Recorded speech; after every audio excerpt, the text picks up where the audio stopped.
Hola. Hola, vato. Vato. Es el gato.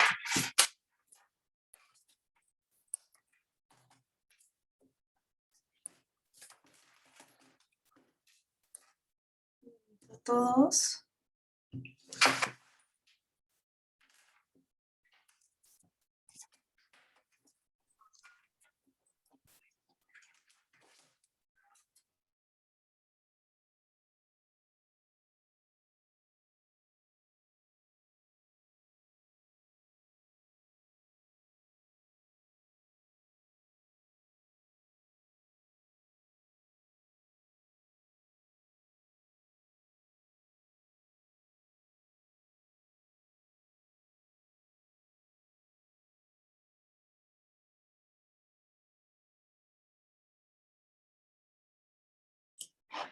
Creo que estaba hablando y no se escuchaba. Hola, ¿cómo están? Hola, maestra. Yo un buen de tiempo hablando sola. A ver, vamos a hacer la actividad que generalmente hacemos los viernes de su tarea. Deje pongo... Esperen.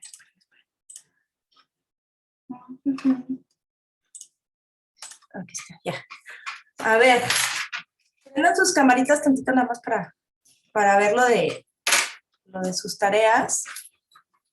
¿Qué les había encargado? Ya hasta se me olvidó. Ah, lo de los edificios, ya me acordé.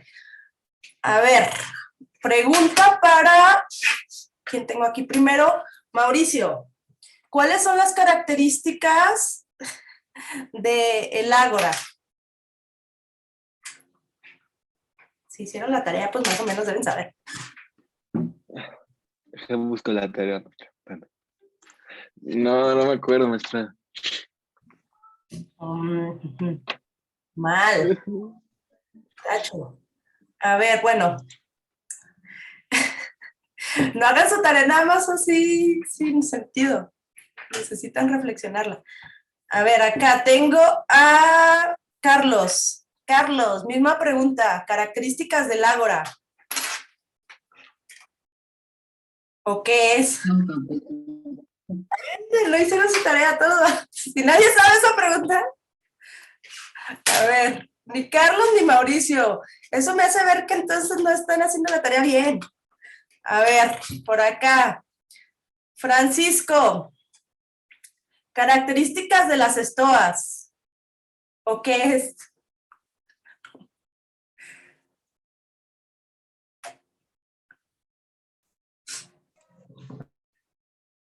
A ver, aquí lo tengo. Es un largo porche de larga y esbelta columnata. ¿Sí?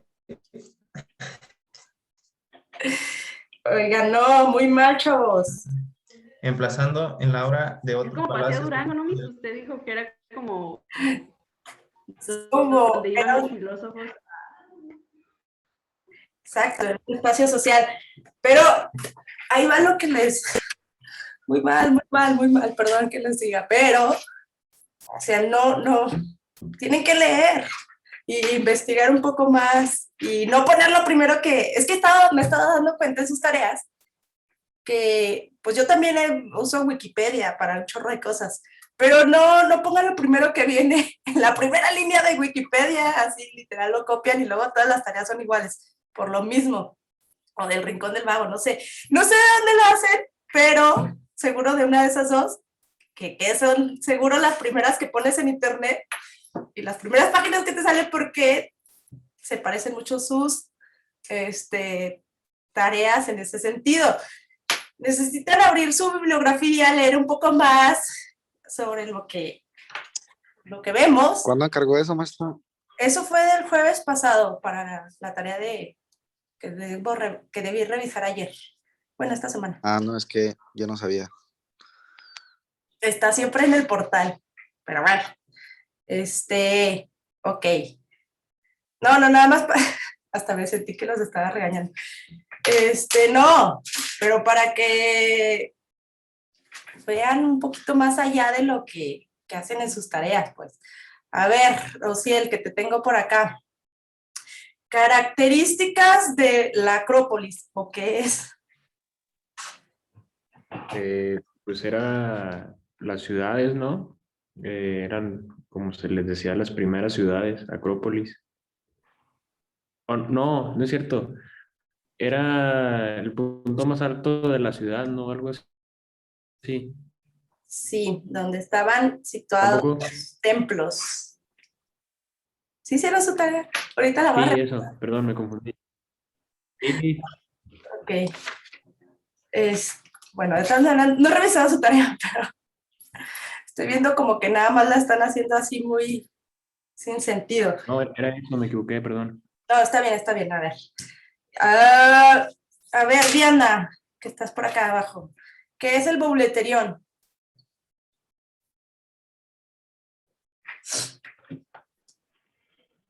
Fue un edificio creado con el fin de reunir como al consejo y trataban como asuntos de su ciudad y así. Ok, Pues bien. hablaban como de política, ¿no? Algo así. Gracias, sí, acabas de salvar al grupo, muchas gracias. Bueno, también Jennifer por allá que contestó. Bien, perfecto. Justo, o sea, es que realmente no se deben de aprender así como todo en la vida, sino tener una idea de qué son las cosas, pero clara, ¿no? Bueno, ya. ¿Qué más? A ver, Jennifer, por acá. ¿Cuáles son las características de un teatro griego?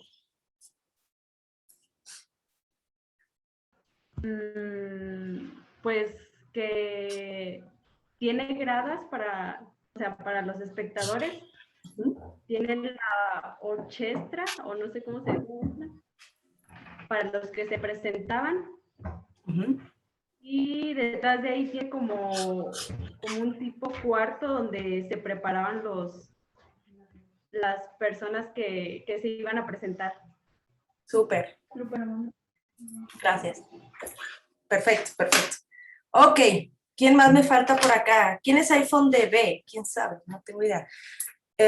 Bueno, tú, iPhone de B. Mande, maestra.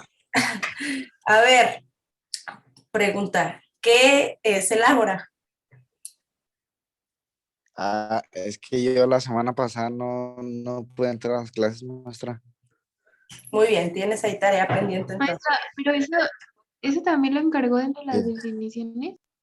¿El Ágora? Sí. ¿O no? No sé. Si no lo encargué, de todas maneras, bueno, lo No, comentamos en clase. Pero bueno, voy a checarlo, Angel.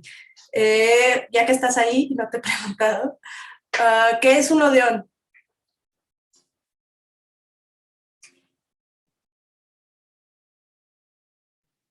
Era un edificio público característico de muchas ciudades destinado a todo tipo de espectáculos musicales y de audición. Muy bien. Sonó definición de diccionario, me gustó. Está bien, muchas gracias. Ok, ya, me sentí como que muy inagresiva el día de hoy, pero bueno, lean un poco más y más de lo que pasa aquí en la clase. O sea, al final yo les digo bien poquito respecto a lo que hay en el mundo y de lo que pueden aprender de esto. Ok, preguntó ahorita que los tengo en la cámara. ¿Trajeron su barro? ¿Lo consiguieron? Va, venga, entonces voy a tratar de hacer la clase de hoy muy rápido. Vamos a acabar hoy con el tema de los griegos. Vamos a empezar con la parte de escultura y de pintura y finalizamos como esta parte de Grecia con la práctica que vamos a hacer de barro. Seguramente se va a cortar en la primera de esta sesión. Voy a dar, no sé, 5 minutitos. Como vamos a trabajar con barro, pues es un poco sucio. ¿Qué van a necesitar? Se traen un botecito chiquito con agua, o sea, como con esta cantidad de agua, muy pequeña. Algún trapito para que se limpien las manos, medio quitan ahí sus cosas de la compu para que no las vayan a ensuciar. Y si no se quieren ensuciar la ropa, pues pónganse ahí algo que puedan manchar. Pero bueno, entonces eso será cuando acabemos ahorita la parte la escultura. Dejen, pongo la presentación, denme un segundo. Si quieren ya apaguen las cámaras porque siento que se sienten más cómodos. Y espérenme tantito.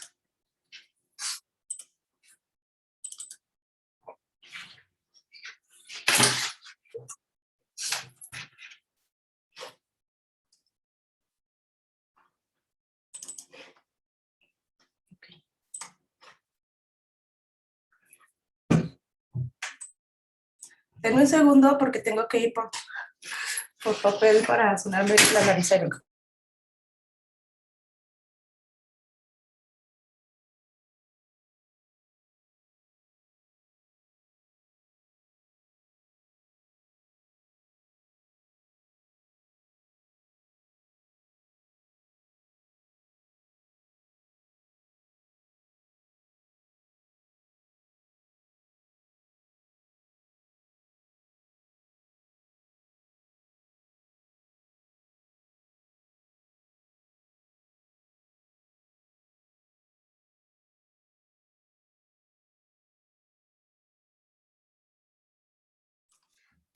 Buen negocio tener alergia, siento que tengo COVID todo el tiempo. Es muy feo. A ver, ok. ¿Dónde está?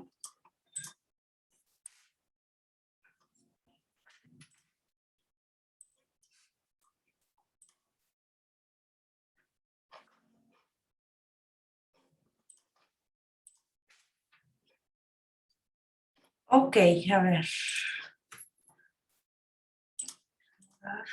Bien.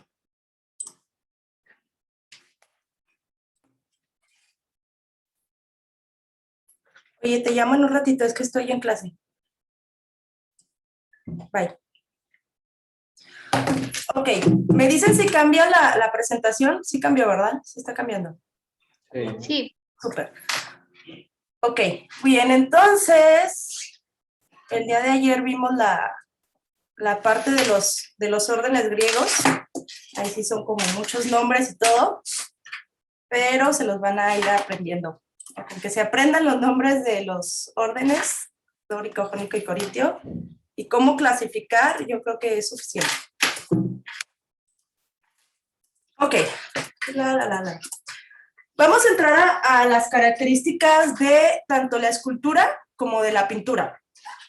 Entonces, ya lo habíamos comentado, esta primera característica, que es que el cuerpo humano es el fundamento de toda la belleza.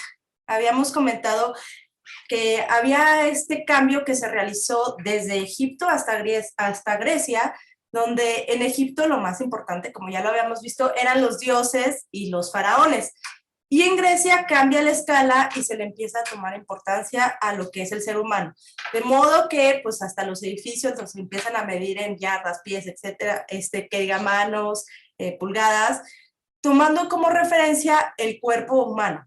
Entonces, esta relación de que el cuerpo humano fuera el fundamento de toda la belleza estaba en relación a que las partes del cuerpo humano tienen como ciertas proporciones y ciertas cuestiones estéticas. Por ejemplo, si ustedes se miden su cara, tenemos como ciertas proporciones entre las partes de nuestro rostro. La frente, se supone que tu rostro se divide en tres partes. Por ejemplo, tienes la frente y debe de medir lo mismo que esta parte y que esta parte. De modo que esa proporción que tiene el cuerpo humano, pues porque así estamos hechos, los griegos empiezan a observar este tipo de relaciones en cuanto al cuerpo. También, por ejemplo, el ancho de nuestro rostro es el mismo que tenemos de esta parte de aquí a esta parte de aquí. O sea, nuestros hombros son 3 cabezas. Si lo medimos, más o menos, se supone que son 3 cabezas. O estos cánones donde dice que nuestra altura total corresponde a 7 u 8 cabezas en relación a las alturas que tenemos. ¿A qué voy con esto? Que empiezan a tomar el cuerpo humano como fuente de inspiración tanto para la arquitectura como para la escultura. Luego, que la belleza, bueno, sí, la belleza tiene que ver con la armonía o la relación que tengan las proporciones. O sea, va a lo mismo. Los espacios que tenemos en cuanto a la relación de nuestro rostro, pues están proporcionados y nuestro rostro es simétrico. Habíamos visto que estas dos palabritas que ellos usaban mucho de simetría y proporción eran las dos características o los dos adjetivos que debe cumplir un objeto arquitectónico o un objeto escultórico para considerarse bello. De pronto, yo no veo que, por ejemplo, si alguien tuviera un ojo muchísimo más grande, ya deja de ser simétrico el rostro y se vería un poco extraño, ¿no? En cánones clásicos griegos. Luego, que la belleza es la imitación de la naturaleza. ¿A qué va con esto? Que ellos buscaban un naturalismo. ¿A qué se refiere esto? Cuando ellos van a representar alguna escultura, intentan hacer que lo que van a representar en el mármol o en la piedra sea lo más parecido a la realidad. ¿Qué pasa? Que ellos no hacen ningún tipo de abstracción, como lo hacían, por ejemplo, los egipcios, que todas las figuras eran como muy geometrizadas. Aquí no, va a empezar a parecerse. Si yo quiero hacer el cuerpo de un hombre, pues que se parezca al cuerpo de un hombre, pero para poder realizar esa escultura necesito saber, pues, de anatomía, y de estas cuestiones de la naturaleza para poder representarlo fielmente. Aquí hablamos otra vez en estas características de la escultura griega de estas palabras. Antropocentrismo, o sea, que está ligado al ser humano. Antropometrismo. Esta palabra de antropometría significa que, otra vez, que nos vamos a medir, vamos a sacar estas métricas respecto al cuerpo humano, respecto a las relaciones de escala, de proporciones, de medidas que tiene un cuerpo humano. Aquí es, ojo, bien importante notarlo.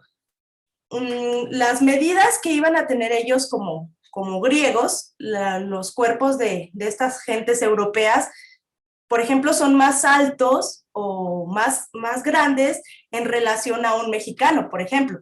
Las medidas de raza y raza pues van a cambiar. Entonces, las medidas que ellos iban a tomar eran de respecto a su población, o sea, los griegos. Hubo un cambio aquí, bueno, aquí metiéndome a teoría del arte del siglo XX. Por ejemplo, en México dicen, es que ¿por qué debemos tomar las medidas de los griegos, las medidas clásicas romanas, como punto de referencia, si en México somos bien diferentes? O sea, la gente es más chaparrita, las proporciones pues obviamente cambian, no es el alto, súper musculoso y con casi de 1,90 que normalmente tienen los europeos. Entonces, todos estos cánones están dados para aquella región. Cuando vean todo lo del arte del siglo XX, van a ver que empiezan a haber unas cuestiones que se llaman regionalismos, que pues tratan de tener sus propios conceptos de belleza de acuerdo al sitio en el que se encuentran. Pero bueno, me estoy metiendo a otros temas que nada que ver. Ok, y lo del naturalismo idealizado. ¿A qué se refiere? Perdón, cánones. Los cánones se refieren a como ciertas reglas que tiene que tener una escultura o la arquitectura para que se consideren bellas. O sea, tiene que cumplir ciertos parámetros para decir, sí, ok, tiene belleza y cumple con los estándares de belleza que requerimos aquí en esta cultura de Grecia. Y naturalismo idealizado, ¿a qué se refiere esto? Ahorita creo que lo vamos a ver con ejemplos. Ellos, en esta búsqueda de la perfección y de la belleza, iban a buscar que las cosas siempre fueran bellas. Por ejemplo, si iban a representar un cuerpo humano, no iban a representar al cuerpo del viejito, porque ya no cumple con ciertas características de belleza, como lo puede ser un cuerpo atlético de una persona en sus 20s, que iba aparte a estos sitios de las palestras y pues estaba en totalmente buena formación. Eso significa con naturalismo idealizado. Sí te voy a representar ser humano como eres, pero te voy a idealizar, te voy a poner en tu mejor momento, o incluso si tienes algún defecto, te lo voy a quitar y te voy a poner casi perfecto. O sea, hacían como esta especie de lo que hoy hacen en Photoshop con las modelos de, uy, no, se le ve como cierta lonjita, bórrasela, pues algo así hacían ellos con las esculturas. Sí representaban la realidad, pero la idealizaban. Ando un poco enferma, pero espero que no les moleste que esté con mi papel. Ok. Va a haber varios periodos en la historia de Grecia. Empezamos con la escultura, que es más arcaica, que responde a un periodo de tiempo más antiguo. Va a haber varios tipos de escultura. Las primeras son las korai y las kore. Ahorita las vemos. Los kuroi y los kuros, estelas funerarias y escultura monumental. ¿Cuáles son sus características? Van a ser hieráticas, ya hemos visto mucho estas palabras. Se van a ver de modo frontal. La geometrización va a ser también parte de estas primeras figuras. Son modelados sencillos y tienen una sonrisa arcaica. Vamos a verlo, por ejemplo, aquí estas características. La primera, estas se llaman las kore o kuros, normalmente figuras femeninas, y vamos a ver las características. Uno, geometrización. Tendían mucho a la geometrización. Aquí, ¿a qué se refiere? Ya lo hemos visto mucho con Mesopotamia y con Egipto, que yo puedo resolver esta figura como de forma muy simple. O sea, imagínense ustedes poniéndose en los pies de ese escultor. Tienes un bloque de piedra o de mármol y necesitas realizar esta figura. Entonces, ¿cómo la resuelvo? Entonces, pues aquí es, digamos que una forma muy primitiva, muy arcaica de hacerlo, porque imagínense, esto es el bloque y yo tengo que quitar nada más, quitar este material, que no es tanto, y las formas que me quedaron son muy geométricas. O sea, esto lo resuelvo con un rectángulo, esto con un cuadrado. Y aquí, ¿cuál es el cambio con Egipto y con Mesopotamia? Que sí empiezan a buscar este naturalismo de las formas. Vean cómo tenemos estas líneas curvas, pero de todas maneras se siente como muy rígido. Aquí entra esta otra palabra de hieratismo, que el hieratismo se refiere a una figura como muy estática, muy rígida. Lo habíamos visto con los orantes sumerios, con esta vista hacia la divinidad. O sea, no se sienten como algo natural, se siente todavía como muy, no sé, enigmático incluso. Luego nos acercamos un poquito al rostro y vemos esta sonrisa. Es una sonrisa, se le conoce como arcaica. No se siente nada natural esa sonrisa, es como, me recuerda a esta sonrisa de la Mona Lisa, de Leonardo da Vinci, que no sabía si estaba feliz, triste o qué te estaba tratando de decir esa sonrisa. Pero esta es, no sé por qué lo habrá hecho Da Vinci así, pero esta es, yo creo que responde a que no había un perfeccionamiento en la técnica. Para lograr ese perfeccionamiento tuvieron que pasar mucho tiempo y pues conocer la anatomía del ser humano. Y otra cosa, a ver, ¿cuál teníamos? Geometrización, lo de frontalidad. Este punto es importante, también ya lo habíamos visto. Para poder observar una escultura hay varias formas de hacerlo. Al ser un objeto tridimensional, un objeto tridimensional, pues puedes bordearlo, puedes verlo desde diferentes puntos de vista, pero sin duda hay uno que resulta más interesante, porque estas figuras estaban hechas para verse de frente. ¿Por qué? Porque si yo veo su parte posterior, tal vez no tenga ningún detalle o no tenga nada interesante para mostrar. Lo más interesante que se podía ver era de frente, entonces tendían a la frontalidad. Si vemos estas características, hieratismo, frontalidad, geometrización, era un modelado sencillo, se parece mucho todavía a lo que hacían en Egipto y en Mesopotamia. Hay mucha similitud entre estas formas a las que había allá. Y es claro, porque responde a un periodo más arcaico. Entre más pasa el tiempo, más especialización va a haber. Aquí tenemos otra figura del periodo arcaico, que son estos Coray o Curoi, que son lo mismo que el anterior, pero en figura masculina. Vemos otra vez la geometrización. Yo aquí resuelvo con un trapecio. La cara todavía, vean los rasgos, están como muy, o sea, no se sienten tan humanos. Se siente un poco forzados todos estos rasgos. Vean aquí lo del cabello. O sea, un cabello de un humano, pues no es así. O sea, aquí lo resuelven a partir de geometrizar, a partir de estas pequeñas como esferitas que van agrupando para dar la sensación del cabello, pero un cabello pues no es así. Y pues la rigidez, el hieratismo, la frontalidad, ¿sale? Entonces son las características que se van a ver en esta primera escultura conocida como escultura arcaica. También la posición. Ustedes para estudiar una escultura se tienen que fijar en qué posición está. La posición del cuerpo dice mucho de lo que pasa en la escultura y del tiempo en el que está realizada.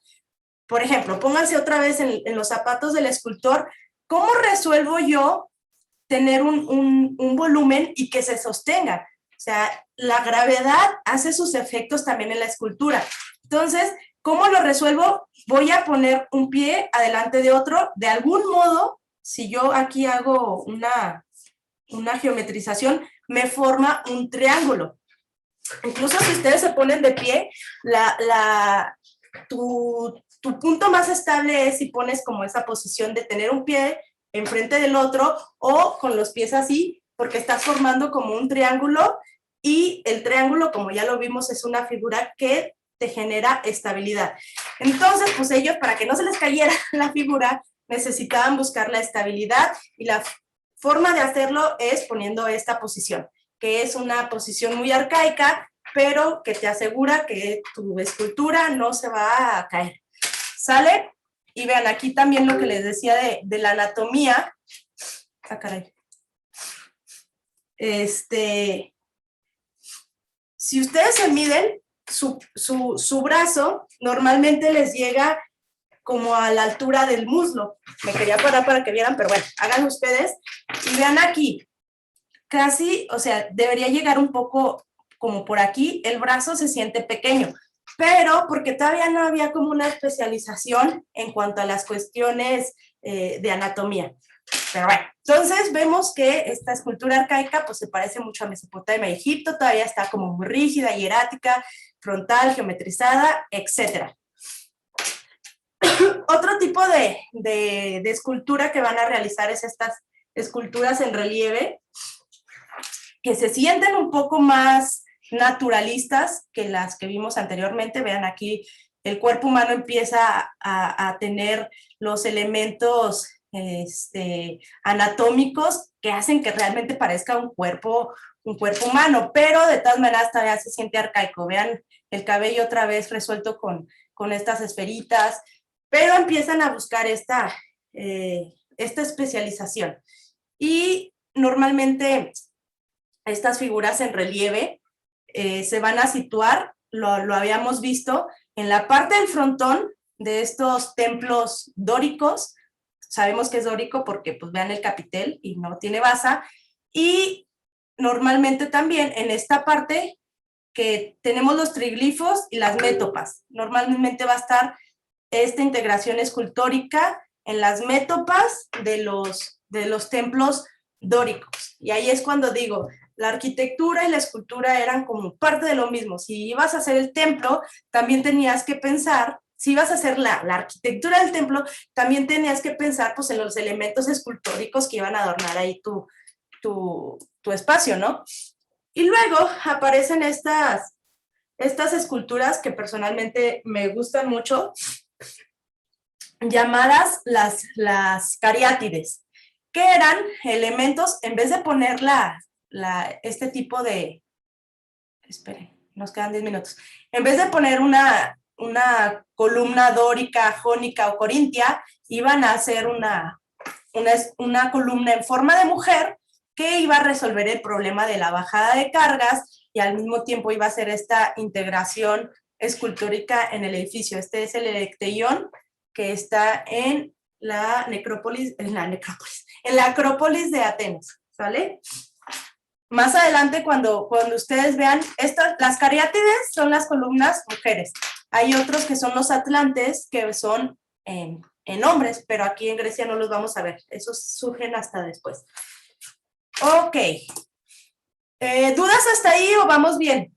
¿Se va entendiendo? A ver, alguien que prenda su micrófono y me diga 3 o 4 características de la escultura arcaica, de las que vimos ahorita.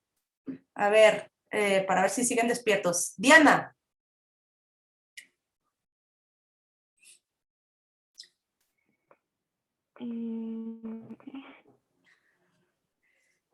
No sé. ¿Qué están viendo? ¿Estás en el celular? Ok. Ok. A ver, alguien que le ayude para no sentir que no están poniendo nada de atención. Alguien, un voluntario.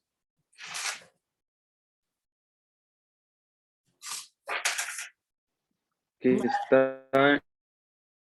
eran muy geométricas todavía, ¿no, maestra? A lo mejor no tanto, pero bueno, para lo que yo vi, sí todavía utilizaban mucho la geometría ahí. Perfecto. Sí, podemos describirlo con... triángulo. Exacto. Muchas gracias, Mauricio. Bien, pongan atención y ya les juro irme rápido. Ok. Va a haber un periodo entre el arcaico y el periodo que continúa estos periodos de transición. Habíamos visto que los periodos de transición normalmente es cuando se nota el cambio o se sugiere el cambio de un periodo a otro. ¿Qué pasa en la escultura? Empiezan a sugerirse cambios. Por ejemplo, vemos a este Poseidón. Prendan su micrófono a alguien, le voy a preguntar. ¿Qué es lo diferente que ven en esta figura escultórica a las que acabamos de ver del periodo arcaico? ¿Cuál es la diferencia que ustedes notan así como de entrada? A ver, alguien que me lo diga. Están mejor hechas, que el cabello no son bolitas y sí parece cabello. Un poco más. La posición. Exacto. Ven, la posición, aquí eso es bien importante. O sea, veníamos de una posición con los brazos así súper pegados al cuerpo y luego el pasito así nada más hacia adelante. Aquí vean que pongan los brazos así, escultóricamente es un reto enorme. ¿Por qué? Porque esta parte, normalmente van a ver escultoras que se quedan sin brazos. ¿Por qué? Porque todo tu peso, digamos, viene en esta parte, que es la de bulto. Pero de pronto tienes lo de los brazos, que si no lo resuelves bien, pues esto se puede quebrar, ¿no? Entonces, eso es un reto tecnológico y escultórico importante, el poder abrir la posición, y veníamos de figuras así súper compactas que obviamente si los brazos están pegados al cuerpo, pues son parte como del mismo bulto, pero al abrirlos, pues se tienden a caer y hay que saber cómo resolverlos. Entonces las posiciones empiezan a cambiar, empiezan a generar pues un movimiento más natural, o sea, el abrir los brazos, porque nosotros no caminamos como que con los brazos así, pareceríamos como patitos, ¿no? Los brazos tienen una mayor expresión e incluso la posición de los pies también cambia. Aquí vean, la posición de los pies es bien importante, lo que les decía, está formando como un triángulo y te genera pues que los pies tengan esa estabilidad para el resto de la figura que está cargando. Entonces, cuando vean una escultura se tienen que fijar como en todas estas cosas porque te da pistas de cómo lo resolvió. Entonces, si ustedes ven una figura así, es como, pues ese escultor todavía no es tan bueno, ¿va? Porque no tiene la capacidad de poner como una forma más, pues más natural, vaya.